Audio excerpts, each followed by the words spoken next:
Allez, on continue avec les courtiers, les brokers en anglais. On va voir d'abord qu'est-ce que c'est qu'un courtier, comment ça fonctionne vite fait. Les différents types de courtiers également, on verra que chacun a plus ou moins sa spécialité. Et ensuite, des critères sur lesquels il faudra faire très attention avant de choisir son broker. Allez donc, on commence tout de suite. Je vous ai fait un petit schéma très simple. Qu'est-ce que c'est qu'un courtier? C'est simplement un intermédiaire entre vous et le marché. Donc vous passerez vos ordres au courtier qui lui ensuite se chargera de passer vos positions sur le marché. Soit ça sera pour acheter vos actions, vos cryptos, ou pour passer des ordres sur des produits dérivés ou autres. Alors, maintenant, on va voir les différents types de courtiers. Donc j'ai mis 3 types différents. Il y en aura d'autres, mais essentiellement on aura sur les actions, par exemple, Interactive Broker sur lequel on pourra acheter des actions ou des monnaies étrangères. Échanger nos euros, par exemple, contre des monnaies étrangères, ça sera possible avec Interactive Broker. Nous avons Boursorama également qui vous proposera d'acheter notamment des actions. Ensuite, un autre type de broker, ça sera IC Market. IC Market, ça sera un broker CFD. Lui vous proposera des produits dérivés pour trader, spéculer sur différents actifs. Alors je vous expliquerai plus tard comment fonctionne un CFD, c'est pas le sujet de la vidéo, mais voilà, broker CFD, vous avez IC Market, par exemple, vous avez également Blueberry Market qui vous propose ça. Et ensuite, nous aurons des brokers crypto comme Binance, Coinbase également ou autres. Bien sûr, il y en a beaucoup, beaucoup d'autres. À vous ensuite de choisir avec qui vous voulez travailler. Bon, maintenant qu'on a vu ça, on va voir les différents critères qui sont très importants dans le choix d'un courtier. Le premier, pour moi, ça sera la solidité financière. Bien sûr, il faut que ce soit quelque chose de solide, de costaud, dans lequel on ait confiance. Pensez à FTX et au carnage que ça a pu générer chez certaines personnes. Donc, solidité financière, très très important. Deuxième critère, la régulation. Donc, la régulation, chaque courtier sera régulé dans un pays. Et vous avez des pays qui sont plus exigeants que d'autres. Et si par exemple votre courtier est aux Bahamas ou à Chypre, il faudra bien sûr faire très attention, ça sera un point rouge. Donc il vaudra mieux privilégier des régulations plus carrées, on va dire États-Unis, Europe entre autres, et, euh, et éviter tout ce qui est Bahamas et compagnie et paradis fiscaux.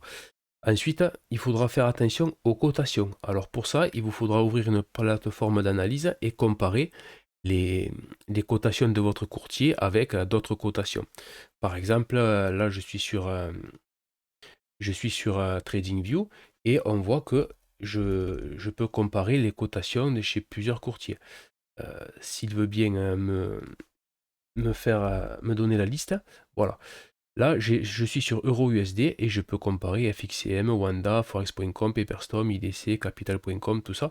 Et donc, je peux ouvrir toutes ces listes et donc comparer, par exemple, à un moment donné, si telle ou telle mèche est bien au même niveau chez un broker ou chez un autre. Bien sûr, là, chez TradingView, la liste n'est pas exhaustive, donc il vous faudra peut-être parcourir plusieurs plateformes, mais ça, c'est important d'avoir un broker qui a les bonnes cotations. Parce que bon, suivant, et surtout si vous êtes sur un broker CFD, il pourra avoir ses propres cotations et là ça pourra poser problème. Également les commissions. Donc là, il faudra faire attention à ce que votre courtier ne prenne pas de trop grosses commissions qui vont justement affecter votre rentabilité. Ça c'est assez facile à comprendre. Chaque fois que vous prendrez une position, que vous ferez une opération, le courtier, lui, va se rémunérer en vous prenant des commissions. Mais si les commissions sont trop importantes, forcément, c'est votre marge qui va être reniée. Et ensuite, il faudra faire attention au spread. Le spread, je vous ferai une vidéo là-dessus, mais je peux comme ça vous expliquer assez rapidement ce que c'est. Le spread, c'est simplement la différence entre le prix d'achat et le prix de vente. Donc, admettons que un actif cote ici. j'aurai toujours un prix d'achat supérieur et un prix de vente inférieur. Et donc la différence, c'est le spread, la différence entre le prix d'achat et le prix de vente. Et donc c'est ce qui fait également une partie de la rémunération du broker. Et si vous avez un prix de vente et un prix d'achat, donc un spread comme ça très serré, ça sera bon. Maintenant, si vous avez un spread énorme, là c'est pareil, pour la rentabilité, ça sera vraiment pas top, surtout si vous êtes sur des petites unités de temps.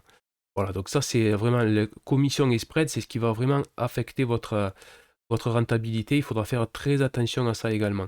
Et puis ensuite, l'effet de levier que vous propose le broker, c'est-à-dire que vous pourrez avoir des effets de levier de 30, 50, 100, 200, 500. Ça va dépendre de votre courtier, du type de régulation également, qui est enfin, oui, du type de régulation, du pays dans lequel il est régulé. Et par exemple, en Europe, on est limité de mémoire à 30, un effet de levier à 30 sur des CFD.